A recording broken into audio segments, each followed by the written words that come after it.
അതുകൊണ്ട് എന്റെ പ്രിയപ്പെട്ട സഹോദരങ്ങളെ, അള്ളാഹുവിന്റെ പരീക്ഷണം ഇങ്ങനെ വലിയ പ്രളയമായി, വലിയ ഇടിമിന്നലായി, വലിയ സുനാമിയായി, വലിയ വലിയ ഭൂകമ്പമായി ഇങ്ങനെയൊക്കെ വരുന്നു. കൊറോണയായി, കോവിഡായി, ഇങ്ങനെയൊക്കെ വരുന്നു. ഓഖിയായി, നിപ്പയായി ഇങ്ങനെ വരുന്നു. അതാണ് ഭീകരമായ പടച്ചവന്റെ ശിക്ഷയെന്ന് ആരും കരുതണ്ട.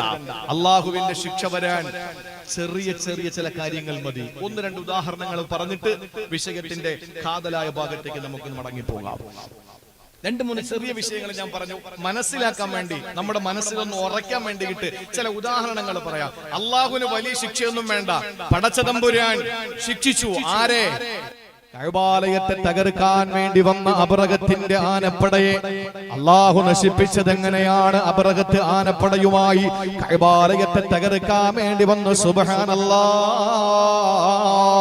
സഹോദരങ്ങളെ, കഅബാലയത്തെ തകർക്കാൻ വേണ്ടി വരുന്നതിന് തൊട്ട് മുമ്പ് തന്നെ ഒരു ചാരനയച്ചുകൊണ്ട് 200 ഒട്ടകമാണ് അവിടെ നിന്ന് മോഷ്ടിച്ചു കൊണ്ടുപോയത്. കഅബാലയത്തിന്റെ മുറ്റത്ത് നിന്ന് 200 ഒട്ടകത്തെ മോഷ്ടിച്ചു കൊണ്ടുപോയി.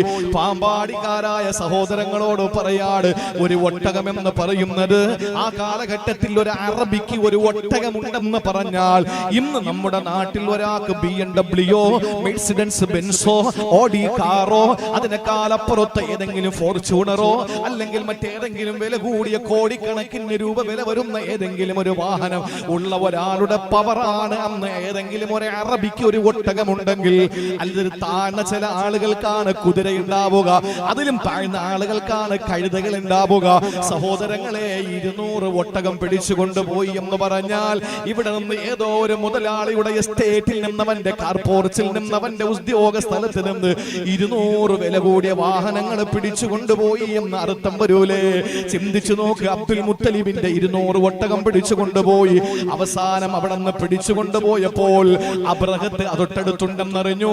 അങ്ങനെ അബ്ദുൽ മുത്തലിബ് ഓടി വരികയാണ്. അബ്ദുൽ മുത്തലിബ് നേരെ വന്നുകൊണ്ട് അബ്രഹത്തിന്റെ മുമ്പിലെത്തി. അബ്ദുൽ മുത്തലിബ് കടന്നു വരുമ്പോൾ മുത്തുനബിയുടെ പ്രിയപ്പെട്ട ഉപ്പാന്റെ ഉപ്പയല്ലേ, അബ്ദുള്ളയുടെ പ്രിയപ്പെട്ട വാപ്പയല്ലേ? അബ്ദുൽ മുത്തലിബിനെ കണ്ടപ്പോൾ എന്തോ ഒരു സൗന്ദര്യമാ, എന്തോ ഒരു സൗന്ദര്യമാ, എന്തോ ഒരു മുഖകാന്തിയാ, എന്തോ ഒരു ആകാര സൗഷ്ഠവമാ. അബ്ദുൽ മുത്തലിബിന്റെ സൗന്ദര്യം വല്ലാത്ത സൗന്ദര്യമാ. ആ സൗന്ദര്യം കണ്ടപ്പോൾ അബ്രഹത്തിന് അദ്ദേഹത്തെ നിലത്തിരുത്താൻ തോന്നിയില്ല. എന്ത് ചെയ്തെന്നറിയോ? ഈ അബ്രഹത്ത് പെട്ടെന്ന് തന്നെ തന്റെ ഇരിപ്പിടത്തിലേക്ക് വിളിച്ചിരുത്തുന്നത് അബസീനിയക്കാർക്ക് അത്ര ദഹിച്ചെന്ന് വരില്ല. അങ്ങോട്ട് ശ്രദ്ധിക്കണേ. അവസാനം എന്ത് ചെയ്തു? ഒരു ചെറിയ കമ്പളം വിരിച്ചു. എന്നിട്ട് ആ കമ്പളത്തിലേക്ക് അബ്രഹത്ത് ഇറങ്ങിയിരിക്കുകയാണ്. അബ്ദുൽ മുത്തലിബിനെ പിടിച്ച് നിലത്തിരുത്തുകയാ. എന്നിട്ട് അദ്ദേഹത്തോട് ചോദിച്ചു, അബ്ദുൽ മുത്തലിബേ, എന്താണ് വേണ്ടത്? ഞങ്ങൾ തകർക്കാം. ഞങ്ങൾ ഒരിക്കലും നിങ്ങളോട് യുദ്ധത്തിന് വന്നതല്ല, യുദ്ധം ചെയ്യൽ ഞങ്ങളുടെ ലക്ഷ്യവുമല്ല. ഞങ്ങൾ വന്നത് ഒരിക്കലും നിങ്ങളോട് യുദ്ധം ചെയ്യാൻ വേണ്ടിയിട്ടല്ല. ഞങ്ങൾ വന്നത് കഅബാലയത്തെ തകർക്കാൻ വേണ്ടിയിട്ടാ. ഞങ്ങൾ ഉണ്ടാക്കിയ ആരാധനാലയത്തിലേക്ക് ആളുകൾ വരുന്നില്ല. അതുകൊണ്ട് എല്ലാവരും ഇവിടെയാണ് വരുന്നത്. യമനിൽ നിന്ന്, ഷാമിൽ നിന്ന്, ബസറയിൽ നിന്ന്, കൂഫയിൽ നിന്ന് എല്ലാവരും വരുന്നത് ഇവിടെ തന്നെയാണ്. അതുകൊണ്ട് ഈ വരവൊന്ന് നിർത്താൻ വേണ്ടിയിട്ട് ഞങ്ങൾ ഇതാ തീരുമാനമെടുത്തിരിക്കുന്നു. അതുകൊണ്ട് നിങ്ങൾ ഈ കഅബാലയത്തെ ഞങ്ങൾ പൊളിക്കാൻ പോകുന്നു എന്ന് പറഞ്ഞപ്പോൾ അബ്ദുൽ മുത്തലിബ് പറഞ്ഞതെന്തെന്നറിയോ? ഒന്ന് ചിന്തിക്കണേ സഹോദരങ്ങളെ, ഒരു നിമിഷം ഒന്ന് ആലോചിക്കണേ. ഈ അബ്ദുൽ മുത്തലിബ് അബ്രഹത്തിനോട് പറയുന്നു, അബ്രഹത്തെ, എന്റെ ഒട്ടകത്തെ ഇങ്ങ് തന്നെങ്കിൽ ഞാൻ അങ്ങ് പോകാമായിരുന്നു. ആ സമയത്ത് അബ്ദുൽ മുത്തലിബിനോട് അബ്രഹത്ത് പറയുന്നു, നിങ്ങളുടെ ഇബ്രാഹിമും ഇസ്മായിലും പണി കഴിപ്പിച്ച പരിശുദ്ധമായ കഅബാലയത്തെ ഞങ്ങൾ തകർക്കുമെന്ന് പറയുന്നു. ആ സമയത്ത് അബ്രഹത്തിനോട് അബ്ദുൽ മുത്തലിബ് പറയുന്നു, എന്റെ ഒട്ടകം തരുവോ, ഞാൻ അങ്ങ് പൊക്കോളാ, എന്റെ ഒട്ടകം തരുവോ, ഞാൻ അങ്ങ് പൊക്കോളാ. ആ സമയത്ത് വീണ്ടും പറഞ്ഞു അബ്രഹത്ത് പറഞ്ഞു, അബ്ദുൽ മുത്തലിബേ, ഞങ്ങൾ കഅബ ശരീഫ് പൊളിക്കാൻ വേണ്ടി വന്നവരാ. വീണ്ടും അബ്ദുൽ മുത്തലിബ് പറയുന്നു, എന്റെ ഒട്ടകം അങ്ങ് തന്നെങ്കിൽ എനിക്ക് പോകാമായിരുന്നു. അവസാനം അബ്ദുൽ മുത്തലിബിനോട് അബ്രഹത്ത് ചോദിച്ചു, എന്തേ കഅബാലയത്തെ പൊളിക്കുമെന്ന് പറഞ്ഞിട്ട് അതിന് മറുപടിയില്ല. നിങ്ങൾ പറയുന്നു എന്റെ ഒട്ടകം, എന്റെ ഒട്ടകം, എന്റെ ഒട്ടകമെന്ന്. അതുകൊണ്ട് ഞാൻ ചോദിക്കുകയാണ്, നിങ്ങൾക്ക് കഅബാലയത്തോട് കൂറൊന്നുമില്ലേ? ഈ പറയുന്ന കഅബ ശരീഫിനോട് നിങ്ങൾക്ക് ഇഷ്ടമൊന്നുമില്ലേ? ഈ ചോദ്യം അങ്ങോട്ട് ചോദിക്കുമ്പോൾ പൊന്നാര നബി തങ്ങളുടെ പ്രിയപ്പെട്ട ഉപ്പ അബ്ദുള്ളയുടെ പ്രിയപ്പെട്ട ഉപ്പ അബ്ദുൽ മുത്തലിബ് ആ അബ്രഹത്ത് എന്ന് പറയുന്ന അവിടത്തെ ആനപ്പടയുമായി കടന്നു വന്ന അബ്രഹത്തിനോട് പറഞ്ഞതെന്തെന്നറിയോ? ഒട്ടകം എന്റേതാണ്, കഅബാലയം പടച്ചവന്റേതാണ്. ഒട്ടകത്തിന്റെ കാര്യം ഞാൻ നോക്കിയാ മതിയല്ലോ, കഅബാലയത്തിന്റെ കാര്യം അവൻ തന്നെ നോക്കിക്കോളൂ. അവൻ തന്നെ നോക്കിയില്ലേ?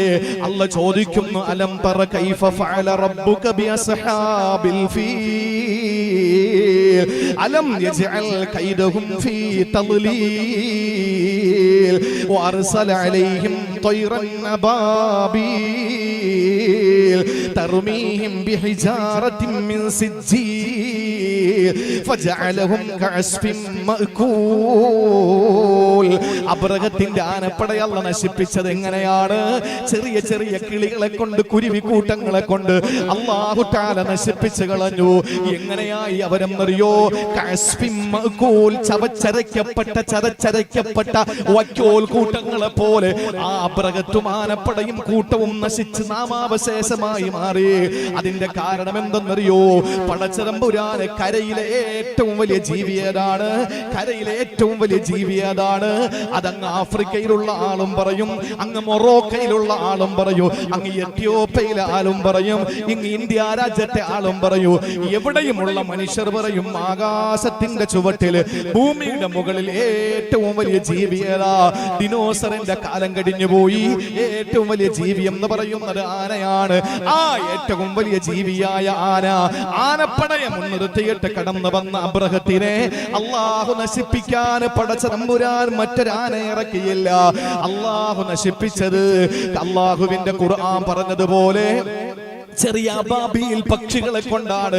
അല്ലാഹു തആല കുരുവി കൂട്ടങ്ങളെ കൊണ്ടാണ് നശിപ്പിച്ചത്. അല്ലാഹു നശിപ്പിക്കാൻ സുനാമി വേണമെന്നില്ല. അല്ലാഹുവിനെ നശിപ്പിക്കാൻ വലിയ വലിയ ഏതെങ്കിലുമൊക്കെ പേമാരിയുടെ രൗദ്രത വേണമെന്നില്ല. അല്ലാഹുവിനെ നശിപ്പിക്കാൻ കോവിഡ് എന്ന ഭീകരമായ രോഗം വേണമെന്നില്ല. എന്തുകൊണ്ടാണ് കഅബാലയത്തെ അല്ലാഹു തആല രക്ഷപ്പെടുത്തിയത്? അബ്ദുൽ മുത്തലിബ് കഅബാലയത്തിന്റെ ആ പരിശുദ്ധമായ കഅബാലയത്തിന്റെ ചങ്ങല വലിച്ചുകൊണ്ട് കഅബാലയത്തിന്റെ മുന്നിൽ ചങ്ങല തൂക്കിയിട്ടിട്ടുണ്ടായിരുന്നു. ആ ചങ്ങല ഇങ്ങനെ പിടിച്ചു. എന്നിട്ട് അബ്ദുൽ മുത്തലിബ് പറഞ്ഞത് എന്തെന്നറിയോ? യാ റബ്ബി ലാ അർജൂലഹും സിവാക യാ റബ്ബി ഫംന മിൻഹും ഹിമാക ഇന്ന അദുവൽ ബൈതി മൻ ആദാക ഫംനഉഹും അൻ യുഖ്രിബു ഖുറാക യാ റബ്ബി ലാ അർജൂലഹും സിവാക. അവർക്കെതിരായിട്ട് എനിക്ക് നിന്നോടല്ലാതെ ചോദിക്കാൻ ആരുമില്ല പടച്ചവനെ. ഇതാരാണ് ചോദിക്കുന്നത് പറയുന്നതെന്ന് ചിന്തിക്കണേ. അബ്ദുൽ മുത്തലിബിന്റെ കാലത്താണ്.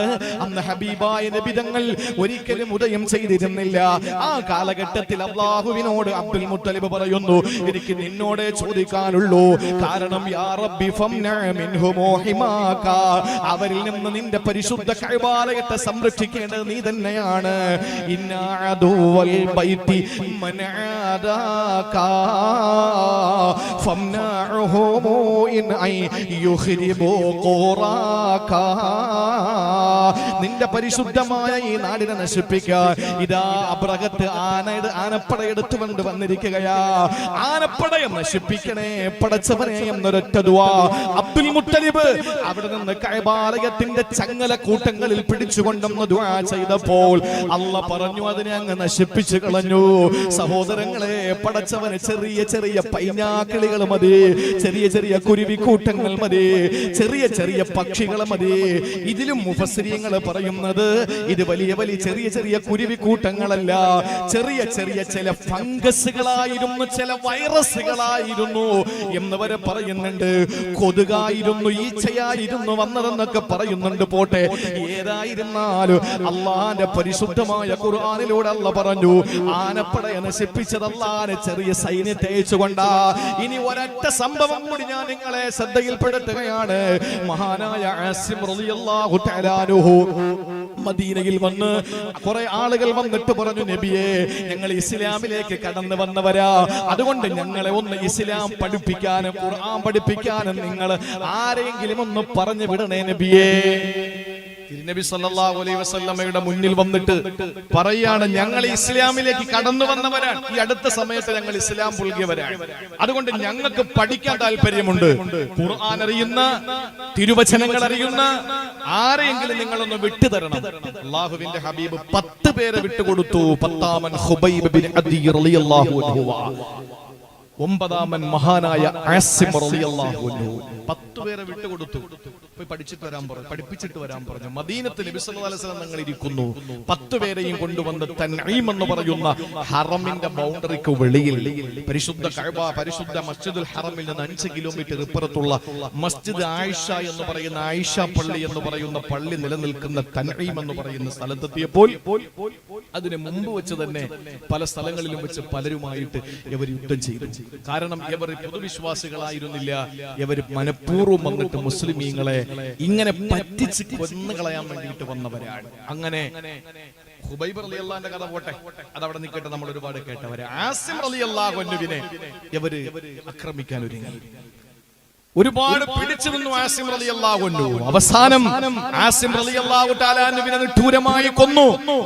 എന്നിട്ട് അവിടെ നിന്ന് പ്രഖ്യാപിച്ചു, ഈ ആസിമിന്റെ തല, ആ തലയെടുത്തിട്ട് ഉഹദിൽ ഞങ്ങളുടെ പ്രിയപ്പെട്ട ഒരു സഹോദരിയുടെ മകനെ ഇതുപോലെ കൊന്നുകളഞ്ഞവനാണ് ആസിം, അതുകൊണ്ട് ഈ തല കൊണ്ടുവന്ന് ആ കൊല ചെയ്യപ്പെട്ടവന്റെ ഉമ്മയ്ക്ക് കൊടുക്കണം, ഗിഫ്റ്റായി കൊടുക്കണം എന്ന് പറഞ്ഞാണ് ഈ മഹാനായ ആസിം റളിയല്ലാഹു അൻഹുവിനെ കൊല്ലുന്നത്. ആസിം റളിയല്ലാഹു തആല അൻഹുവിനെ കൊന്ന് തലയെടുക്കാൻ വേണ്ടി ശത്രുക്കൾ അങ്ങോട്ട് പോകേണ്ട താമസം. സുബ്ഹാനല്ലാഹ്, എന്താ സംഭവിച്ചെന്നറിയോ?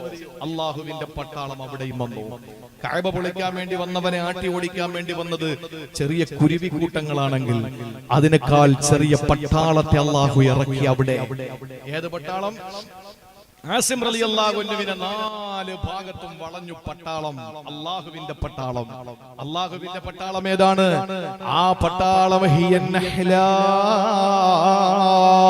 തേനീച്ച കൂട്ടങ്ങളാണ്. തേനീച്ച കൂട്ടങ്ങൾ വന്നു, അതിന്റെ മൂളിപ്പാട്ടോടുകൂടി അത് കടന്നു വരികയാണ്. ആ തേനീച്ചകൾ വന്നിട്ട് ആസിം റളിയല്ലാഹു അൻഹുവിനെ അങ്ങ് വളയുകയാ. ഏത് മൃഗമാണെങ്കിലും വെടിവെക്കാം, മനുഷ്യനാണെങ്കിൽ അമ്പയ്യ, എങ്ങനെ വേണോ കൊന്നിട്ട് ആസിം തങ്ങളുടെ തലയെടുത്ത് ഉഹദിൽ പെടന്ന് മരിച്ച ശവത്തിന്റെ ഉമ്മയുടെ അടുക്കൽ കൊണ്ടുവന്ന് നിന്റെ പ്രിയപ്പെട്ട മകനെ കൊന്നവന്റെ തലയാണെന്ന് പറഞ്ഞിട്ട് ഗിഫ്റ്റ് കൊടുക്കുക. പക്ഷേ അള്ളാഹുവിന്റെ പട്ടാളം തേനീച്ചകളായതുകൊണ്ട് തേനീച്ചയെ ബോംബ് വെക്കാൻ പറ്റൂലല്ലോ, തേനീച്ചയെ അമ്പയ്യാൻ പറ്റൂലല്ലോ, തേനീച്ചയെ വാള് കൊണ്ട് വെട്ടാൻ പറ്റൂലല്ലോ. ആ തേനീച്ച എന്ന പട്ടാളത്തെ കൊണ്ട് അല്ലാഹു തആല ആസിം തങ്ങളുടെ ആ ശരീരത്തിന്റെ 4 ഭാഗത്ത് വല്ലാത്ത നിലയിൽ ഒരു വലിയ മതിൽ കെട്ടി നിർമ്മിച്ചു. ആസിം റളിയല്ലാഹു അൻഹുവിന്റെ ബോഡിയിലേക്ക് അടുക്കാൻ കഴിയാതെ വന്നപ്പോൾ അവരവിടെ നിന്ന് ഉറക്കെ പറയുകയാണ്, വൈകുന്നേരം വന്നിട്ട് നമുക്ക് അവന്റെ തലയെടുക്കാം. ആരും വന്ന് ഈ ശരീരം എടുക്കില്ല. അവരവിടെ നിന്ന് മടങ്ങിപ്പോയി. സുബ്ഹാനല്ലാഹ്, പടച്ചവന്റെ പേമാരി പെയ്യുകയാ. അള്ളാഹുവിന്റെ മഴത്തുള്ളികൾ കൊണ്ട് മീകായിൽ അലൈഹിസ്സലാം മഴ പെയ്യിപ്പിക്കുകയാ. ആ മഴ ഇങ്ങനെ പേമാരിയായി. ആ പേമാരിയിൽ ആസിം തങ്ങളുടെ മയ്യത്ത് ജനാസ ഒലിച്ചൊലിച്ചു പോകുന്നു. അവിടെ നിന്ന് ആസിം തങ്ങളുടെ ജനാസ ഇങ്ങനെ ഒലിച്ചൊലിച്ചു പോകുമ്പോ പ്രിയപ്പെട്ടവരെ ആർക്കും കാണാൻ പറ്റുന്നില്ല. വൈകുന്നേരം അവിടത്തെ ഭടന്മാര് വന്ന് നോക്കുമ്പോൾ ഇല്ല, ആസിം തങ്ങളെ കാണാറില്ല. ആസിം തങ്ങളെ കിടന്നെടുത്ത് മണ്ണ് പോലുമില്ല. ഇന്ന് ഇടുക്കി ജില്ലയിലെ, പത്തനംതിട്ട ജില്ലയിലെ, ഈ പറയപ്പെടുന്ന കോട്ടയം ജില്ലകളിൽ അവിടെ നിന്ന് മലവെള്ളപ്പാച്ചിലിൽ ഉരുൾപൊട്ടിയിട്ട് അവിടെ ഒരു തോട് നിർമ്മിക്കപ്പെട്ടതുപോലെ ആസിം റളിയല്ലാഹു അൻഹു കിടന്ന ഭാഗത്ത് കുത്തി ഒലിക്കപ്പെടുന്ന ഒരു അരുവിയായി മാറി.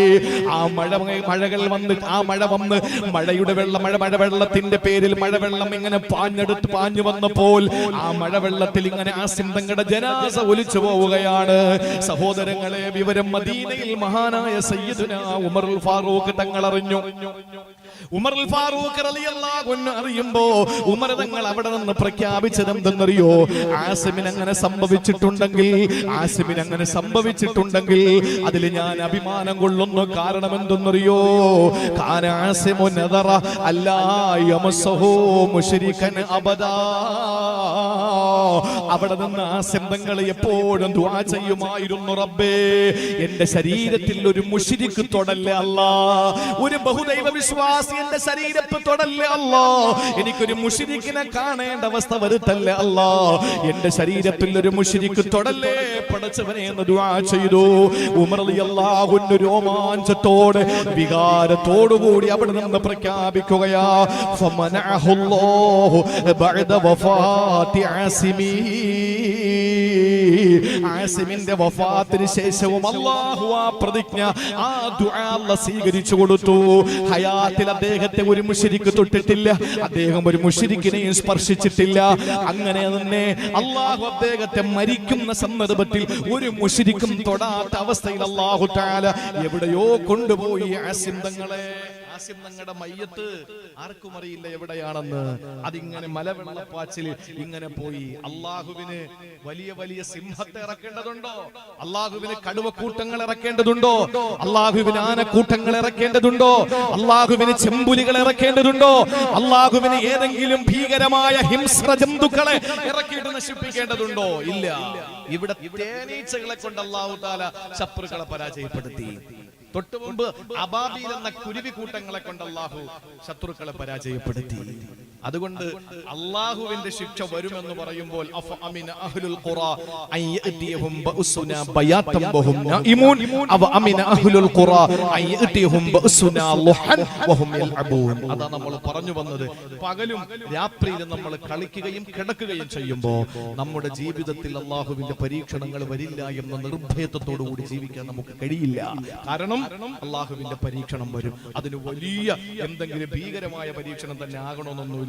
അതിന്റെ ഏറ്റവും വലിയ തെളിവാണ് കോവിഡ് വൈറസ്. ഞാൻ പറഞ്ഞല്ലോ, കാണാൻ പറ്റില്ല. അതുകൊണ്ട് പ്രിയപ്പെട്ട സഹോദരങ്ങളെ, അല്ലാഹുവിന്റെ പരീക്ഷണങ്ങൾ വരും. ചെറിയ ചെറിയ പരീക്ഷണങ്ങൾ അല്ലാഹു തന്നുകൊണ്ടിരിക്കും. ബനൂ ഇസ്രായേലികളെ സംബന്ധിച്ചിടത്തോളം അല്ലാഹു അവർക്ക് കൊടുത്ത നിഅമത്തുകൾക്ക് വല്ല കണക്കുണ്ടോ? മന്ന് സൽവ, ആകാശത്ത് നിന്ന് അല്ലാഹു ഭക്ഷണം ഇറക്കി കൊടുത്തു. മന്ന് സൽവ, ഏറ്റവും നല്ല ഭക്ഷണം മന്ന് സൽവ. അവസാനം നല്ല ഇറച്ചിയാണ്, കാടപ്പക്ഷിയുടെ ഇറച്ചിയാണ്. അപ്പൊ ഇതങ്ങോട്ട് ഇറക്കി കൊടുത്തപ്പോ അവര് പറഞ്ഞു, ഞങ്ങൾക്ക് വെജിറ്റബിൾ മതി എന്ന് പറഞ്ഞു. ഇപ്പോഴും ഞാൻ ചോദിക്കാൻ, നോൺ വെജാണോ വെജാണോ ഏറ്റവും ഹൈർ എന്ന് ചോദിച്ചാൽ കൃത്യമായി അല്ലാഹു പറഞ്ഞിട്ടുണ്ട് നോൺ വെജ് തന്നെയാണ്, ഒരു സംശയമില്ല. ഖുർആനാണ് സാക്ഷി അതിന്. അല്ലാഹു ചോദിച്ചു മൂസാ നബിയോട്, ചോദിക്കാത്തസ്തബ്ദിലൂന, നിങ്ങൾ പകരമാക്കുകയാണോ? ഹൈറായ ഭക്ഷണം നിങ്ങൾക്ക് തന്നപ്പോൾ ആ ഹൈർ അല്ലാത്ത ഭക്ഷണത്തെ കൊണ്ട് നിങ്ങൾ അല്ലാഹുവിനോട് പകരം ചോദിക്കുകയാണോ? അല്ലേ? കാടപ്പക്ഷിയുടെ ഇറച്ചി അല്ല കൊടുത്തു. അഥവാ അല്ലാഹു നല്ല ഒന്നാം തരം ഇറച്ചി കൊടുത്തപ്പോ അത് തിന്നിട്ട് പറയുന്നു, ഞങ്ങൾക്ക് ഇനി പച്ചക്കറി മതി. അവസാനം അല്ലാഹു പച്ചക്കറി കൊടുത്തു. കക്കരിക്ക, വെള്ളരിക്ക, ഉള്ളി, പയറ്, കക്കരിക്ക, വെള്ളരിക്ക, ഇതൊക്കെ താ പടച്ചോനെ എന്ന് പറഞ്ഞു. അല്ലാഹു ചോദിച്ചു, നിങ്ങൾക്ക് വട്ടുണ്ടോ? നിങ്ങൾക്ക് എന്തായി പറയുന്നത്? നിങ്ങൾക്ക് നല്ല ഭക്ഷണം കൊണ്ട് തന്നപ്പോ അത് വേണ്ട, നിങ്ങൾക്ക് ഇത് മതി എന്ന് പറയുന്ന നിങ്ങൾക്ക് ബോധമില്ലേ? അല്ലാഹു ചോദിക്കാൻ. നിങ്ങൾ നോക്കൂ എന്റെ പ്രിയപ്പെട്ട സഹോദരങ്ങളെ, ബനൂ ഇസ്രായേലിൽ അല്ലാഹു തആല അരുവികൾ തീർത്തുകൊണ്ട് അല്ലാഹു തആല അവർക്ക് സൗകര്യങ്ങൾ മുഴുവനും ചെയ്തു കൊടുത്തു. മേഘത്തെ അല്ലാഹു തണലാക്കി കൊടുത്തു. എല്ലാ സംവിധാനങ്ങളും കൊടുത്തിട്ട് അവർക്ക് നന്നായില്ല. നമുക്കും അല്ലാഹു എന്തൊക്കെ സൗഭാഗ്യങ്ങളാ തരുന്നത്! എത്ര സൗഭാഗ്യങ്ങൾ അല്ലാഹു തന്നു. ആ സൗഭാഗ്യങ്ങൾ മുഴുവനും നമുക്ക് പടച്ചവൻ തന്നിട്ട് നമുക്ക് വല്ല മാറ്റമുണ്ടോ? ഇതേ അവസ്ഥ ബനൂ ഇസ്രായേലികൾക്ക് ഉണ്ടായി. ഒരു മാറ്റവും ഇല്ല. മൂസാ നബിക്കെതിരെ പ്രവർത്തിക്കാൻ തുടങ്ങി, നാട്ടിൽ ഫിത്ന ഉണ്ടാക്കാൻ തുടങ്ങി, നാശം ഉണ്ടാക്കാൻ തുടങ്ങി. ആ സമയത്ത് അല്ലാഹു എന്ത് പരീക്ഷണം കൊടുത്തെന്നറിയോ? ആദ്യം നിങ്ങൾ ശ്രദ്ധിച്ച് കേൾക്കണം. ഇത് ഞാൻ പറയുന്നത് പ്രളയം, കൊടുങ്കാറ്റ്, പേമാരി, സുനാമി, ഓക്കി, ഇതൊക്കെ വരുമ്പോ നമ്മൾ ചിന്തിക്കും, പടച്ചോനെ ഇതിനേക്കാളും വലുത് ഇനി എന്താ വരാൻ? ഇതിനേക്കാളും വലുതില്ല. കാഴ്ചയിൽ ഇതിനേക്കാളും ചെറുതായിരിക്കും, പക്ഷെ പരീക്ഷണത്തിൽ വലുതായിരിക്കും. അതാണ് ഇപ്പൊ വന്ന ഏത് കോവിഡ് ഏറ്റവും വലുതല്ലേ? അള്ളാഹു ആദ്യം ഈ സമുദായത്തെ പരീക്ഷിച്ചത് എങ്ങനെയാണ്? ബനൂ ഇസ്രായേലിനെ പരീക്ഷിച്ച സൂറത്തുൽ അറാഫിൽ അള്ളാഹു പറയുന്നുണ്ട്, ആദ്യം അവരെ പരീക്ഷിച്ചത് ഫഅർസൽനാ അലൈഹിമുത് തൂഫാൻ, അള്ളാഹു അവർക്ക് പ്രളയം കൊടുത്തു. അള്ളാഹു അവരെ പ്രളയത്തിലാക്കി. വെള്ളം കയറി അവരുടെ കൃഷിപ്പാടങ്ങൾ മുഴുവനും നശിച്ചു പോയി. അവരുടെ കെട്ടിടങ്ങൾ മുഴുവനും തകർന്നു പോയി. അവരിൽ പലരും മുങ്ങി ചത്തുപോയി. ആ സമയത്ത് അള്ളാഹു അവർക്ക് പ്രളയം കൊടുത്തു. മൂസാ നബിയുടെ മുന്നിൽ വന്നിട്ട് പറഞ്ഞു, മൂസ നബിയേ ഉദ്ഉ റബ്ബക, പടച്ചവനോടൊന്ന് ദുആരക്ക്, ഞങ്ങൾ നന്നായി കൊള്ളാം, ഇനി ഞങ്ങൾ ധിക്കരിക്കൂല, ഇനി ഞങ്ങൾ ഒരു കുഴപ്പമുണ്ടാക്കൂല. അള്ളാഹുവിനോട് ഒന്ന് ദുആരക്ക് മൂസാ നബിയെ, ഈ പ്രളയം ഒന്ന് മാറ്റി തരാൻ പറ. മൂസാ നബി ദുആരന്നു, പ്രളയം മാറി. മൂസാ നബി ദുആരന്നു, പ്രളയം മാറി. പണ്ട് ഹൈദർ അലി ശിഹാബ് തങ്ങൾ മലപ്പുറം ഹൈസ്കൂൾ ഗ്രൗണ്ടില് മഴയെ തേടിയുള്ള നിസ്കാരത്തിന് നേതൃത്വം നൽകി. മഴയെ തേടിയുള്ള നിസ്കാരത്തിന് നേതൃത്വം നൽകി. തിരുവനന്തപുരത്ത് പല സ്ഥലങ്ങളിലും മഴയെ തേടിയുള്ള നിസ്കാരം നടന്നു. നമ്മുടെ പനൂര് നടന്നു എന്ന് എനിക്ക് തോന്നുന്നു. അപ്പൊ പല സ്ഥലങ്ങളിലും മഴയെ തേടിയുള്ള നിസ്കാരം നടന്നു അല്ലേ? പള്ളിയിൽ എല്ലാവരും ഉണ്ട്, എല്ലാവരും ദ്വാരക്കുന്നു, പടച്ചോനെ ഞങ്ങൾക്കൊരു തുള്ളി വെള്ളം കിട്ടിയില്ലെങ്കിലും കുഴപ്പമില്ല, ഞങ്ങളുടെ കന്നുകാലിക്കെങ്കിലും ഒന്ന് വെള്ളം കിട്ടട്ടെ, ഞങ്ങളുടെ മൃഗങ്ങൾ ചത്തൊടുങ്ങാൻ പോകുന്നു, കുറച്ച് വെള്ളം കിട്ടണം പടച്ചോനെ എന്ന് ദുആ ചെയ്തു. അവസാനം മയ്യത്ത് നമസ്കാരം അല്ല മഴയെ തേടിയുള്ള നിസ്കാരം നടന്ന് ആ നമസ്കാരത്തില് ആത്മാർത്ഥമായി ദുആ ചെയ്തുകൊണ്ട് അവര് കൃത്യമായി അള്ളാഹുവിനോട് തേടി. അവസാനം എന്ത് സംഭവിച്ചു? അതുവരെ പള്ളിയിൽ കയറിയവനെ പിറ്റേന്ന് കാണാനില്ല. അപ്പൊ ചോദിച്ചു, എന്താ നീ പള്ളി വരാത്തത്? മഴയല്ലേ, പിന്നെ എങ്ങനെ പള്ളിയിൽ വരുമെന്നാ ചോദിക്കുന്നത്. ഇന്നലെ പള്ളിയിൽ കയറിയത് മഴ ഇല്ലാത്തത് കൊണ്ടാണ്. ദുആ ചെയ്ത് മഴ പെയ്തപ്പോ പിന്നെ മഴയല്ലേ, പള്ളിയിൽ എങ്ങനെ വരുമെന്ന് ഒന്ന് ചിന്തിച്ചു നോക്കി. മഴയെ തേടിയുള്ള നിസ്കാരം ഗ്രൗണ്ടിൽ ഇത്ര മണിക്ക് ഉണ്ടാവൂ എന്ന് പറഞ്ഞു. കമ്മിറ്റിക്കാരെ സംഘടിപ്പിച്ചു, ഇമാം അനൗൺസ് ചെയ്തു, എല്ലാവരും നേരെ അങ്ങോട്ട് പോയി നിസ്കരിച്ചു. ഇമാമു ദുആ, കമ്മിറ്റിക്കാർ അതിലേറെ ആത്മാർത്ഥമായി ആമീൻ പറയുന്നു. നാട്ടുകാരൊക്കെ കൂട്ടക്കരച്ചിൽ. തിരിച്ചു വന്നപ്പോ ഭയങ്കര മഴ. ആ സമയത്ത് ഇമാം അടുത്ത കടയിലോട്ട് കയറി, മോദീൻ അതിന്റെ ഒപ്പം കയറി. കമ്മിറ്റിക്കാരെ കാണുന്നിടത്തൊക്കെ കയറി നിന്നു. നോക്കുമ്പോൾ ഒരു കൊച്ചുകുട്ടി കുടയും പിടിച്ച് നേരെ റാഹത്തായിട്ട് മുമ്പോട്ട് പോകുന്നു. അവ ചോദിച്ചേട്ടാ, നീ കുട കൊണ്ടുവന്നു? ആരാ ചോദിക്കുന്നത്? ഇത് സംഘടിപ്പിച്ച് സംഘാടകർ ചോദിക്കുക, നീ കുട കൊണ്ടുവന്നു? അപ്പൊ ആ കുട്ടി പറഞ്ഞു, എനിക്കറിയാം നിങ്ങൾ ദുആ ചെയ്താൽ മഴ പെയ്യുമെന്ന്, അതുകൊണ്ട് ഞാൻ കുട കരുതി. പക്ഷെ ഇമാമിനും പള്ളി കമ്മിറ്റിക്കാർക്കും ആ ഒരു വിശ്വാസം ഇല്ല. കാരണം എന്താ? അവർക്ക് വിശ്വാസം ഉണ്ടെങ്കിൽ എല്ലാവരും ഈ രണ്ട് കുട എടുക്കൂലേ? ഞങ്ങൾ പോയി ദുആ ചെയ്ത് തിരിച്ചു വരുമ്പോ മഴ പെയ്യുമെന്ന് ഈമാൻ ഉണ്ടെങ്കിൽ രണ്ട് കുട കൈ കരുതും ഇല്ലേ? അപ്പൊ അതാണ് സംഭവം. നമ്മുടെ മനസ്സിൽ നമ്മൾ ഇപ്പൊ കാണുന്നത്, നമ്മൾ ജീവിതത്തിൽ അള്ളാഹു തരുന്ന പരീക്ഷണങ്ങളെ നാം പറയുന്നത് ഇതിലും വലുത് വരാൻ പോകുന്നു. അപ്പൊ വലുത് നമ്മൾ എന്താ ചിന്തിക്കുന്നു? വെള്ളം പൊട്ടി ഒഴുകി, ഡാം പൊട്ടി വെള്ളം വന്നു, അല്ലെങ്കിൽ ഉരുൾ പൊട്ടി, ഇതൊക്കെ ചെയ്യും. ഇനിയിപ്പോ എന്താ ഇനി പൊട്ടായിരിക്കുന്നത്? എന്തായാലും ആകാശപ്പ പൊട്ടൂല, അത് ഉറപ്പാ. സൂര്യൻ ഇപ്പോഴും വീഴാറായില്ല, അതിന് മുമ്പ് കുറെ അലാമത്തുകളുണ്ട്. അപ്പൊ ഇനിയിപ്പോ എന്താ പൊട്ടാനുള്ളത്? സുനാമി വന്നു, ഇനി അപ്പുറം എന്താ വരാനുള്ളത്? വെള്ളമല്ലേ കയറിയത്, അതിനപ്പുറം കടലിൽ വേറെ ഒന്നുമില്ലല്ലോ. എന്റെ പൊന്ന് സഹോദരങ്ങളെ, വലുതൊന്നും അള്ളാഹ്ക്ക് വേണ്ട. അതുകൊണ്ട് ഇവിടുത്തെ തർത്തീബ് നിങ്ങൾ നോക്ക്. ബനൂ ഇസ്രായേലിനെ നശിപ്പിക്കാൻ അള്ളാഹു ആദ്യം അയച്ചത് ഫഅർസൽനാ അലൈഹിമുത് തൂഫാൻ, ആദ്യം നാം അവർക്ക് പ്രളയം അയച്ചു. അങ്ങനെ പ്രളയത്തിൽ അവരെ മുക്കിക്കുന്നപ്പോൾ മൂസാ നബി അലൈഹിസ്സലാമിനോട് വന്നിട്ട് ദുആ ചെയ്യിപ്പിച്ചു. മൂസാ നബി ദുആ ചെയ്തു, അള്ളാഹു ആ പ്രളയത്തെ മാറ്റിക്കൊടുത്തു. വീണ്ടും അവര് പഴയ അവസ്ഥയിലേക്ക് പോയി, വീണ്ടും അവര് പഴയ അധപ്പതനത്തിലേക്ക് പോയി, വീണ്ടും അവര് തെമ്മാടിത്തരത്തിലേക്ക് പോയി. ആ സമയത്ത് അള്ളാഹു രണ്ടാമത് പരീക്ഷണം കൊടുക്കുന്നത് പ്രളയത്തെക്കാൾ വലുതല്ലേ കൊടുക്കേണ്ടത്? അള്ളാഹു രണ്ടാമത് കൊടുത്തതെന്തെന്നറിയോ? അള്ളാഹ് പറയുകയാണ്, വൽ ജറാദ്. അള്ളാഹു നിപ്പ കൊടുത്തു പരീക്ഷിച്ചു. അള്ളാഹു നിപ്പ കൊടുത്തു പരീക്ഷിച്ചു. നിപ്പ അതിന്നുണ്ടാവുന്നേ, നിപ്പ ഉണ്ടാവുന്നേ ഓവാൽ അല്ലേ? നിങ്ങൾ ആലോചിച്ചു നോക്കൂ. അള്ളാഹു ചില പക്ഷികളുടെ ആ പക്ഷികളിലൂടെ വൈറസ് പരത്തി. ഇപ്പോ ഇത് ബനൂ ഇസ്രായേൽ കൊടുത്ത ശിക്ഷയായിരുന്നു. എന്തായിരുന്നു? വൽ ജറാദ, വെട്ടുകിളി അല്ലാഹു തആല അവരിലേക്ക് ശിക്ഷയാക്കി ഇറക്കി കൊടുത്തു. പ്രളയത്തെക്കാൾ എന്ത് ലഘുവായ ശിക്ഷ പക്ഷെ അല്ല. അല്ല, ഈ വെട്ടുകിളി വന്ന് അവരുടെ ജീവിതത്തിലെ അവരുടെ അന്നമാകുന്ന അവരുടെ ജീവിതത്തിന്റെ സർവസ്വമാകുന്ന കൃഷിപ്പാടങ്ങളെ നശിപ്പിക്കാൻ തുടങ്ങി, ആളുകളെ കൊത്താൻ തുടങ്ങി. വെട്ടുകിളി വന്ന് എല്ലാത്തിനെയും നശിപ്പിച്ചു. സുബ്ഹാനല്ലാഹ്. മൂസാ നബിയുടെ മുന്നിൽ വന്നിട്ട് ബഹുരു ഇസ്രായേലികൾ പറഞ്ഞു, മൂസ നബിയെ ഒന്ന് ദുആരക്കോ, ഇനി ഞങ്ങൾ നന്നായിക്കൊള്ളാം, ഇനി ഞങ്ങൾ ഒരിക്കലും മോശക്കാരാവൂല, അല്ലാഹുവിനോടൊന്ന് ദുആരക്കെന്ന് പറഞ്ഞു. മൂസാ നബി അലൈഹിസ്സലാം വീണ്ടും ദുആ ചെയ്തു. അല്ലാഹു പരീക്ഷണം മാറ്റി കൊടുത്തു. പക്ഷെ കാലങ്ങൾ കഴിഞ്ഞപ്പോ വീണ്ടും ഒരു പഴയതുപോലെയായി, വീണ്ടും പഴയതുപോലെയായി. ആ സമയത്ത് അല്ലാഹു ഇറക്കി കൊടുത്തു. എന്താണെന്നറിയോ? ആദ്യം അല്ലാഹു ഇറക്കിയത് പ്രളയമാണ്, രണ്ടാമത് വെട്ടുകിളിയാണ്.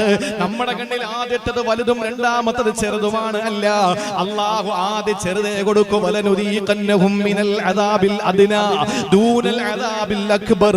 അല്ലാഹു പറഞ്ഞത് വലനുദീഖന്നഹും, നിങ്ങളെ ഞാൻ നിശ്ചയമായും രുചിപ്പിക്കും, നിങ്ങളെ വേദനിപ്പിക്കും, നിങ്ങളെ അനുഭവിപ്പിക്കും.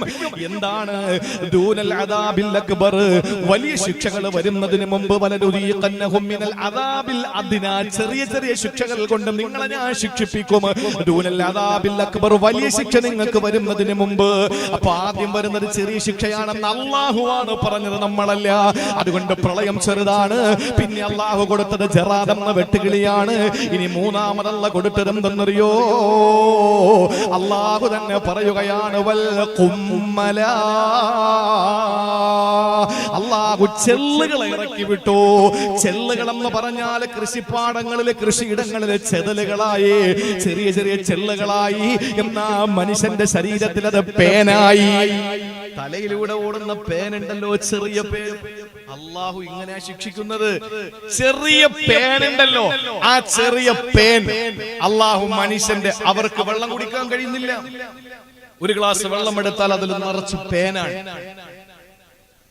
ചെല്ലാണ്, കൊതുകാണ്, ഈച്ചയാണ്. എല്ലാത്തിനുമുള്ള ടോട്ടലായിട്ടുള്ള കോമൺ പേരാണ് ഈ പറയുന്ന കുമ്മൽ എന്ന് പറയുന്നത്. ചെതലിനും അങ്ങനെ തന്നെയാ പറയുന്നത്. കൃഷിയിടങ്ങളിൽ ചിതല്, ചിതൽപുറ്റ്, അവിടെ വീടുകളുടെ ഇടയിൽ ചിതലുകളായി, എല്ലാം തകർന്നു വിടാൻ തുടങ്ങി. അവരിടിക്കുന്ന വെള്ളത്തിൽ ചെള്ളുകളായി, പ്രാണികളായി, അവർക്കൊന്നിനും പറ്റുന്നില്ല. ശരീരം മുഴുവനും പേനായി. ഇങ്ങനെ ഒരു പരീക്ഷണം അല്ലാഹു കൊടുത്ത് സഹിക്കാൻ പറ്റുന്നില്ല. ഒന്നാലോചിച്ച ജംഗ്ഷനിൽ ഇങ്ങനെ തലയുറഞ്ഞുകൊണ്ടിരിക്കുന്ന രംഗം ഒന്ന് ആലോചിച്ചു. അത് തലയല്ല എറിയുന്നത്, ശരീരം മുഴുവനും. അല്ലാഹു തആല ഈ പരീക്ഷണം കൊടുത്തു. എല്ലാവരും ഈ അവസ്ഥയിലായി. അവസാനം അല്ലാഹുവിനോട് ദുആ ചെയ്തതിന്റെ പടച്ചോനെ, മൂസാ നബി ദുആരന്നു, ഇവരുടെ ഇടപെടൽ. മൂസാ നബി ഒന്ന് ദുആരക്ക് മൂസാ നബി അലൈഹിസ്സലാം ദുആ ചെയ്തു, പടച്ചോനെ എന്റെ സമുദായത്തിന്റെ ഈ വിപത്തൊന്ന് മാറ്റിക്കൊടല്ല, അവരിനെ നന്നായിക്കോളും പടച്ചവനെ. ആ സമയത്ത് മൂസാ നബിയുടെ ദുആ കൊണ്ട് അല്ലാഹു ആ പേനിനെ, ചെള്ളിനെ അല്ലാഹു ഒന്ന് മാറ്റിക്കൊടുത്തു. അത് മാറ്റിയപ്പോൾ അവരുടെ ജീവിതം പഴയതിനേക്കാൾ അപ്പുറത്തേക്ക് പോയി, വീണ്ടും മോശക്കാരായി മാറി. ആ സമയത്ത് അല്ലാഹു വീണ്ടും പരീക്ഷണങ്ങൾ കൊടുക്കുകയാണ്. അതേതാണ് അടുത്ത പരീക്ഷണം എന്നറിയോ? നാലാമത്തെ പരീക്ഷണം എന്നറിയോ? വൽ ഖുമ്മല വല്ലഫാദിഅ, തവളകളെ ഇറക്കി അല്ലാഹു പരീക്ഷിച്ചു. തവളകൾ എന്ന് പറഞ്ഞാൽ അന്ന് തവളകളെ തിന്നും ആളുകൾ. അപ്പൊ ആ തവളകൾ അടുത്ത ഈ പേനിന്റെ ദുരന്തത്തെക്കാൾ ഭീകരമായ ദുരന്തമാണ്. അവര് തിന്നുമെങ്കിലും എത്രയെന്നും പറഞ്ഞ് തിന്നും. ഈ തവളകളെ ഇറക്കി അവരുടെ എന്തെങ്കിലും പാകം ചെയ്താൽ അടുപ്പിൽ നിറക്കുന്ന പാത്രം നിറച്ച തവളയായി. ഒരു തഫ്സീറുകളിൽ കാണുന്ന ഒരു കമീസ്, ഒരു കന്തൂർ എടുത്തവർക്ക് ഇടാൻ പറ്റില്ല. അതിന്റെ പോക്കറ്റിൽ, അതിന്റെ എല്ലാ മടക്കിലും, കൈയുടെ മടക്കിലും ഒക്കെ കയറിയിരിക്കാൻ തുടങ്ങിയ തവള. എവിടെ പോയാലും തവള. അവരുടെ മൃഗങ്ങളുടെ അവരുടെ മറ്റ് സംവിധാനങ്ങളുടെ, അവരുടെ യാത്രാ വാഹനങ്ങളുടെ എല്ലാത്തിലും തവളയായി. കുടിക്കാൻ പറ്റുന്നില്ല, തിന്നാൻ പറ്റുന്നില്ല. അള്ളാഹുവിന്റെ പരീക്ഷണം. കരഞ്ഞ് വീണ്ടും മൂസാ നബി എടുത്തുകൊണ്ട് പറഞ്ഞു, ഇനി ഒരിക്കലും ഞങ്ങൾ തെറ്റ് ചെയ്യില്ല മൂസാ നബിയെ, ഒന്നുകൂടി ഞങ്ങൾക്ക് ഒരു അവസരം കൊടുത്താ, ഒന്നുകൂടെ ദ്വാരക്ക. എണ്ണി വെച്ചോ എത്ര? 3 പ്രളയം, 2.5 പ്രളയമുണ്ടായി. 2 പൂർണ്ണ പ്രളയവും ഒരു ഭാഗികമായ പ്രളയവും. എന്നിട്ട് അല്ലാഹു ഓക്കി തന്നു, നിപ്പ തന്നു, വൈറസ്, ഈ കോവിഡ് തന്നു. എന്നിട്ട് നന്നായില്ല, വീണ്ടും അല്ലാഹു ഒരു പ്രളയം തന്നു. ഇങ്ങനെ ഓരോന്ന് ബനൂ ഇസ്രായേലിന് കൊടുത്തതുപോലെ നമുക്ക് തന്നുകൊണ്ടിരിക്കുക. പിന്നെ നമുക്കുള്ളൊരു ഭാഗ്യം എന്ന് പറഞ്ഞാൽ, അല്ലാഹു ഈ പരീക്ഷണങ്ങളൊക്കെ കൊടുക്കുമ്പോഴും നമ്മൾ അള്ളാഹുവിനോട് ദുആ ചെയ്യുന്നതിന് മുമ്പ് തന്നെ നമ്മൾ ആരും വലുതായിട്ട് ആത്മാർത്ഥമായി ദുആരക്കാൻ നമുക്ക് ദുആരക്കാൻ ടൈമില്ലല്ലോ. കാരണം നമ്മൾ TV ഓണാക്കി വെച്ചിരിക്കുകയാണ്. കാരണം എത്ര പേര് മരിച്ചു. പിറ കാണാൻ പോകുമ്പോൾ തന്നെ മൊബൈലിൽ നോക്കിയിട്ട് ഇങ്ങനെ കുനിഞ്ഞു നോക്കിക്കൊണ്ടിരിക്കുക. പിറ കണ്ട മലന്ന് ആകാശത്തിലെ നോക്കിയാലേ പുറ കാണോ? ഈ ദുനിയാവുള്ള മുഴുവനും മൊബൈൽ നോക്കിക്കൊണ്ടിരിക്കുക. പുറ കണ്ടെന്ന് എവിടെയെങ്കിലും ഇത് ആരെങ്കിലും ഒരാളെ മേപ്പോട്ട് നോക്കിയെന്നെങ്കിൽ കാപ്പാട് കണ്ടനെ. പക്ഷെ ഈ ജീവിതത്തിൽ നമുക്ക് അള്ളാഹു തന്ന പരീക്ഷണങ്ങൾ നമ്മുടെ പ്രിയപ്പെട്ട നാട്ടുകാര് പരിസര ജില്ലക്കാർ അനുഭവിച്ചു കൊണ്ടിരിക്കുമ്പോൾ ഒന്ന് ദുആ ചെയ്യാനും അവർക്ക് വേണ്ടി ഒന്ന് നിസ്കാരപ്പായിരിക്കാനും നമുക്ക് സമയമില്ല. നമ്മൾ നോക്കുന്ന ചാനലുകൾ മാറ്റി നോക്കുന്നു. അവിടെ എത്ര മരണം, ഇവിടെ എത്ര മരണം നോക്കിയിരിക്കുന്നു. പക്ഷേ നമ്മളെ ദുആയൊന്നും ഇല്ലാതെ അള്ളാഹു താല ടെസ്റ്റ് ഡോസുകൾ നടത്തി നമ്മളെ അള്ളാഹു താല ഒന്ന് ശുദ്ധീകരിച്ച് റബ്ബ് നമ്മളെ രക്ഷപ്പെടുത്തിക്കൊണ്ടിരിക്കുകയാണ്. അതുകൊണ്ടാണ് നമ്മൾ വീണ്ടും ഇവിടെ ഒരുമിച്ച് കൂടിയത്. കോവിഡൊക്കെ വന്നപ്പോൾ ആരെങ്കിലും കരുതിയോ ഇനി ഇങ്ങനെ ഒരു ഒരുമിച്ച് കൂടൽ? നമ്മളൊക്കെ ചിന്തിച്ച അള്ളാഹ് ഇനി എല്ലാവരും മരിക്കാൻ, നമ്മളെല്ലാരും മരിച്ചു പോകും എന്ന് പറഞ്ഞിട്ട് എല്ലാവരും ആ ഒരു തയ്യാറെടുപ്പിലായിരുന്നു. പക്ഷെ ഈ അവസ്ഥയിൽ വീണ്ടും നമ്മൾ വഅലിന്റെ മജ്‌ലിസുകൾ സജീവമാകുന്നു. നിങ്ങൾ ആലോചിച്ച് നോക്കൂ, അള്ളാഹു തന്ന നിഅമത്താണ്. ആരുടെയൊക്കെയോ ദുആ, ആരുടെയൊക്കെയോ പടച്ചവന്റെ മുന്നിൽ കൈനീട്ടിയുള്ള ആത്മാർത്ഥമായ ദുആ, മുൻഗാമികളുടെ നമ്മുടെ ദുആ, ആ ദുആയുടെ ഫലം നമ്മുടെ നാടും അങ്ങനെ തന്നെ. കെ അബ്ദുൽ കരീം ഉസ്താദ് ഒക്കെ നമ്മുടെ നാടിന് വേണ്ടിയിട്ട് ദുആ ചെയ്തു പോയ ആ ഒരു ദുആയാണ് അൽഹംദുലില്ലാ നമ്മൾ ഇപ്പോഴും നിന്നു പോകുന്നത്. വരുന്ന ബുധനാഴ്ച ഉസ്താദിന്റെ ആണ്ടാണ്. 14 വർഷം 2007 ബഹുമാനപ്പെട്ട ശൈഖുന കെഎം അബ്ദുൽ കരീം ഉസ്താദ് എന്ന് പറയുന്ന നമ്മുടെ ഒക്കെ ദർസിൽ ഉസ്താദ്, ബഹുമാനപ്പെട്ട നമ്മുടെ മഹാനായ ആ ശൈഖുന, അദ്ദേഹം ഈ ലോകത്തോട് വിട പറഞ്ഞു പോയി. നമുക്ക് അതിലപ്പുറം നമുക്കും ഇപ്പോഴും ആ നഷ്ടത്തിന്റെ കഥകൾ, ആ നഷ്ടത്തിന്റെ ആ വേദന നമുക്ക് ഇപ്പോഴും മനസ്സിലായിട്ടില്ല. പക്ഷേ നാളിതുവരെ നമ്മൾ ആ ഖബർ സിയാറത്ത് ചെയ്യും, നമ്മൾ അവിടെ കൂടും, നമ്മൾ കുറച്ച് ദിക്ർ ചൊല്ലും, ദുആ ചെയ്യും, എന്നിട്ട് നമ്മൾ പിരിയും. നമ്മുടെ മനസ്സിൽ ഇന്നും അബ്ദുൽ കരീം ഉസ്താദ് മറഞ്ഞിട്ടില്ല. നമ്മുടെ വീടുകളിൽ ഒരിക്കലും ദർസിലെ ഉസ്താദ് മാഞ്ഞു പോയിട്ടില്ല. നമ്മുടെ കുടുംബത്തിൽ ആർക്കും അദ്ദേഹം അന്യമല്ല. പക്ഷെ നാളത്തെ ഒരു തലമുറ ഇതാരാണ് ഈ കെ എം അബ്ദുൽ കരീം മൗലവി എന്ന് പറയുന്നത്, ആരാണിത് എന്ന ഒരു ചോദ്യചിഹ്നം ഉണ്ടാകും. നമുക്കത് പകർന്നു കൊടുക്കണം. അതുകൊണ്ട് ഇൻഷാ അല്ലാഹ് ഞങ്ങൾ പനവൂരിലെ പണ്ഡിതന്മാര്, ബഹുമാനപ്പെട്ട ഉസ്താദുമാരൊക്കെ നേതൃത്വം കൊടുക്കുന്ന അല്ലെങ്കിൽ ഉസ്താദുമാരോടൊക്കെ ആലോചിച്ചപ്പോൾ വർഷം തോറും അബ്ദുൽ കരീം ഉസ്താദിനെ സ്മരിക്കാൻ തീരുമാനിച്ചു. ആണ്ടിന് ഒരാണ്ട് മുടക്കാതെ എല്ലാ വർഷവും. അപ്പൊ വളർന്നു വരുന്ന തലമുറകൾ ചോദിക്കും ഇതാരായിരുന്നു. അപ്പൊ നമുക്ക് നമ്മുടെ മക്കൾക്ക് പകർന്നു കൊടുക്കാൻ കഴിയും. അവരുടെ മക്കൾക്ക് പകർന്നു കൊടുക്കും. അബ്ദുൽ കരീം ഉസ്താദിന്റെ ആത്മാർത്ഥമായ ദുആയ ഇന്ന് നമ്മൾ ഈ നാടിൽ കാണുന്ന നാഗരികത, നമ്മുടെ ഈ പരിശുദ്ധമായ ദീനിന്റെ പരിപാവനമായ നമ്മുടെ ഈ അനുഗ്രഹീതമായ നമ്മുടെ ഈ എല്ലാ പ്രോജ്വലതകളും, ഈ പ്രഭയും, ഈ പ്രസരിപ്പും, ഈ പ്രൗഢിയും, ഈ പ്രസിദ്ധിയും, ഈ പ്രശസ്തിയും, ഇതൊക്കെയും ബഹുമാനമുള്ള നമ്മുടെ പ്രിയപ്പെട്ട ഉലമാക്കൾ നമുക്ക് സമ്മാനമായി തന്നിട്ട് പോയതാണ്. അല്ലാതെ ഇപ്പോൾ ഉള്ള നമ്മൾ ആരുടെയും എടുക്കൊണ്ടൊന്നുമല്ല ഈ പനവൂരിന് ഈ പ്രൗഢി ഒന്നും ഉണ്ടായത്. അതുകൊണ്ട് സ്മരിക്കണം. ബുധനാഴ്ച എന്റെ ശബ്ദം കേൾക്കുന്ന എല്ലാ സഹോദരങ്ങളും ബുധനാഴ്ച ഓരോ ഫാത്തിഹ യാസീൻ കഴിയുമെങ്കിൽ ഓതുക. കഴിയണമല്ലോ, നമുക്ക് നമ്മുടെ നേതാവിന് അല്ലെങ്കിൽ നമ്മുടെ നാട്ടിലെ നായകന് വേണ്ടി ഓതാൻ പറ്റിയില്ലേ പിന്നെ ആരൊക്കെ ഓതാൻ പറ്റുക? എല്ലാവരും നിർബന്ധമായി ഈ വരുന്ന ബുധനാഴ്ച ബഹുമാനപ്പെട്ട ഉസ്താദിന്റെ 14ാമത്തെ ആണ്ടാണ്. ഒരു യാസീൻ ഓതി, ഒരു ഫാത്തിഹ ഓതി നമ്മൾ ഉസ്താദിന് വേണ്ടി ഹദിയ ചെയ്യണം. പാമ്പാടിയിലെ ഇന്ന ആള് എനിക്കൊരു ഫാത്തിഹ തന്നു അല്ലെങ്കിൽ എനിക്ക് വേണ്ടി ഒരു ഫാത്തിഹ ഓതി എന്ന് ബഹുമാനപ്പെട്ട ഉസ്താദ് ഖബറിൽ കിടന്ന് ചിന്തിക്കുമ്പോൾ നമ്മുടെ നാടിന് ഇനിയും മഹാനവറുകളുടെ ദുആ ഉണ്ടാവും. ഖബറിൽ കിടന്ന് നമുക്ക് വേണ്ടി ദുആരൊക്കെ, ഇതൊക്കെ ഹദീസാണ്. അതൊക്കെ പറഞ്ഞ നമ്മുടെ വിഷയത്തിൽ നിന്ന് കാട് കയറി പോകും, പനയേട്ടം മനത്തിൽ കൂടെ കയറി പോകും. അതുകൊണ്ട് തൽക്കാലം ഞാൻ ആ വിഷയങ്ങളെ പറ്റി പറയുന്നില്ല. അതുകൊണ്ട് പ്രിയപ്പെട്ട സഹോദരങ്ങളെ, വരുന്ന വ്യാഴാഴ്ച അന്ന് ആണ്ടും ഉസ്താദിന്റെ പിന്നെ ആണ്ടും ദുആയും ഒക്കെ ആയതുകൊണ്ട് പിറ്റേന്ന് വ്യാഴാഴ്ച വെള്ളിയാഴ്ച രാവിലെ ഇൻഷാ അല്ലാഹ് ആ ഫ്ലക്സ് ആണ് ബഹുമാനപ്പെട്ട പണ്ഡിതന്മാർ ഇവിടെ കൊണ്ടുവന്നിട്ടുള്ളത്. ബഹുമാനപ്പെട്ട അബ്ദുൽ കരീം ഉസ്താദിന് സാമൂഹിക വിഷയങ്ങളിലൊക്കെ ഇടപെട്ടു. ഇവിടുത്തെ നബിദിനാഘോഷങ്ങൾ, നബിദിന യാത്രകൾ, ഇതുപോലുള്ള കളർ ബൾബുകൾ, ഇതുപോലുള്ള കൊടിതോരണങ്ങൾ, ഇതുപോലെ ദാനിച്ചിട്ടിരിക്കുന്ന പൂപ്പന്തലുകൾ, പനവൂരിനെ മുഴുവനും വെള്ള പൂപ്പന്തലിലും പച്ചപ്പൂപ്പന്തലിലും ഒക്കെ ആക്കി നിർവൃതിയിലാക്കിയ ബഹുമാനപ്പെട്ട കെ അബ്ദുൽ കരീം ഉസ്താദ് നാടിന്റെ എല്ലാ ഉന്നമനത്തിന് മുമ്പന്തിയിലായിരുന്നു. നമ്മുടെ നാട്ടുകാരനാണോ? ഇടുക്കി ജില്ലക്കാരനായ ആ ബഹുമാനപ്പെട്ട ഉസ്താദ് നമ്മുടെ നാട്ടിൽ വന്ന് നമ്മുടെ നാടിന് നാഗരികത ഉണ്ടാക്കി, നല്ല ഒരു ഭാവി ഉണ്ടാക്കിയിട്ട് പോയി. ആ മഹാനുഭാവനെ ആദ്യമായി ഉസ്താദിന്റെ പേരിൽ പ്രഥമ പുരസ്കാരം, ഇന്ന് ആ പുരസ്കാരം ഏറ്റുവാങ്ങാൻ ഏറ്റവും യോഗ്യനായ ഉസ്താദിന്റെ ജില്ലക്കാരനായ തൊടുപുഴക്കാരനായ കാളിയാർ VH അലിയാർ മൗലവി, ഇന്ന് സാമ്രാജ്യത്വ ശക്തികൾക്കും ഫാസിസ്റ്റ് ദുശക്തികൾക്കും ഒക്കെ പേടി സ്വപ്നമായി ഇന്ന് നവമാധ്യമങ്ങളിൽ നിറഞ്ഞ സാന്നിധ്യമായ VH അലിയാർ മൗലവി, അദ്ദേഹം ആ പുരസ്കാരം ഏറ്റുവാങ്ങും. ഇന്ന് പനൂര് ജീവിച്ചിരിക്കുന്ന ഏറ്റവും സീനിയർ സിറ്റിസനായ നമ്മുടെ പ്രിയപ്പെട്ട അഭിബന്ധനായ ഗുരുനാഥൻ പുലിപ്പാറ സുലൈമാൻ ഉസ്താദ് നൽകും. ശേഷം ഉസ്താദിനെ അനുസ്മരിച്ചുകൊണ്ട് നമ്മളല്ല പറയേണ്ടത്, ഉസ്താദ് ഇവിടെ ഒരു നല്ല ഒരു ഇമാമിനെ കൊണ്ടുവന്ന് നമ്മുടെ പരിശുദ്ധമായ ഈ പനവൂർ മുസ്ലിം ജമാഅത്തിന്റെ ആ തനതായ ശൈലിയിൽ, തഴവാ ഉസ്താദിന്റെ പാട്ട് തന്നെ പറയുന്നത്, ആദിന്റെ കൗമിന് തന്നെയും മതി ബാബിദ്, ആദിന്റെ കൗമിന് തന്നെയും മതി ബാബിദ്. അതിന് മുമ്പത്തെ വരി മറന്നുപോയി. ആദിന്റെ കൗമിന് തന്നെയും മതി ബാബിദ് എന്ന് പറഞ്ഞാൽ ആദ് സമൂഹത്തിന്റെ ഒരു വിരലിന്റെ വലിപ്പമുണ്ട്. നമ്മൾ ഒരാള് ആദ് സമൂഹത്തിന്റെ ഒരു വിരലിന്റെ വലിപ്പമേ ഉള്ളൂ. അപ്പൊ ആദ് സമൂഹത്തിൽപ്പെട്ട ഒരാള് പനവൂര് വന്നാൽ പോലും അവർക്ക് കയറാൻ പറ്റുന്ന വാതിലാണ് പനവൂര് പള്ളിക്കുള്ളതെന്ന് വർഷങ്ങൾക്ക് മുമ്പുള്ള കഥയായി പറയുന്നത്. ഇപ്പോഴും ആ പള്ളി തന്നെയല്ലേ? അപ്പൊ അത്രയും വലിയ വലിപ്പമുള്ള ആ പള്ളിയിലത്തേക്ക് ഒത്ത ഒരു ഇമാമിനെ തന്നെ കൊണ്ടുവന്നു ജനാബ് കടക്കൽ അബ്ദുർ റഷീദ് മൗലവി. ഞാൻ ആദ്യമായി എനിക്കൊരു വെള്ള പേപ്പറിൽ കറുത്ത മഷി കൊണ്ട് പ്രസംഗം എഴുതുന്ന, ഞാൻ ഇങ്ങനെ പ്രഭാഷണം പഠിച്ച് മദ്രസയിൽ പ്രസംഗം പഠിച്ചത് ബഹുമാനപ്പെട്ട കടക്കൽ അബ്ദുർ റഷീദ് ഉസ്താദ് പഠിപ്പിച്ചു തന്ന പ്രഭാഷണമാണ്. അപ്പൊ ബഹുമാനപ്പെട്ട ഉസ്താദിനെ ഇവിടെ കൊണ്ടുവന്നു അബ്ദുൽ കരീം ഉസ്താദാണ്. ആ ഉസ്താദ് അനുസ്മരിച്ചുകൊണ്ട് 1 മണിക്കൂർ നല്ല ഭംഗിയായി പ്രസംഗിക്കും നമ്മുടെ പുത്തമ്പള്ളി ജംഗ്ഷൻ.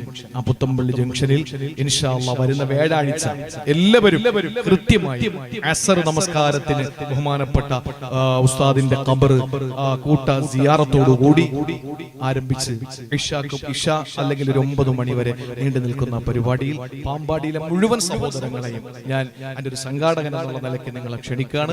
അള്ളാഹു മനസ്സിലാക്കാനുള്ള തൗഫീക്ക് തരട്ടെ. അപ്പൊ ആരുടെയോ ദുആ കൊണ്ട്, ആരുടെയോ പ്രാർത്ഥന കൊണ്ട് അള്ളാഹു നമുക്ക് വലിയ ഒരു സൗഭാഗ്യം തന്ന് നമ്മളെ രക്ഷപ്പെടുത്തി വെച്ചിരിക്കുകയാണ്.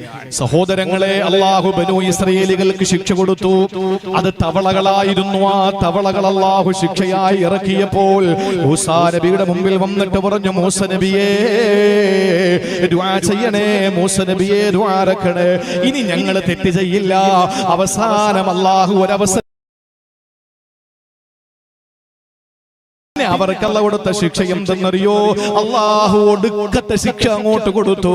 ഈ ഒടുക്കത്തെ ശിക്ഷ ഏതെന്നറിയോ? നമ്മൾ പറയുമല്ലോ രക്തം കണ്ടു എന്ന് പറയുമല്ലോ. എല്ലാത്തിന്റെയും അവസാന രക്തമല്ലേ?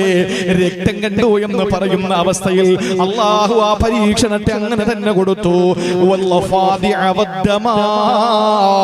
പിന്നെ അള്ളാഹു കൊടുത്തത് രക്തമാണ്.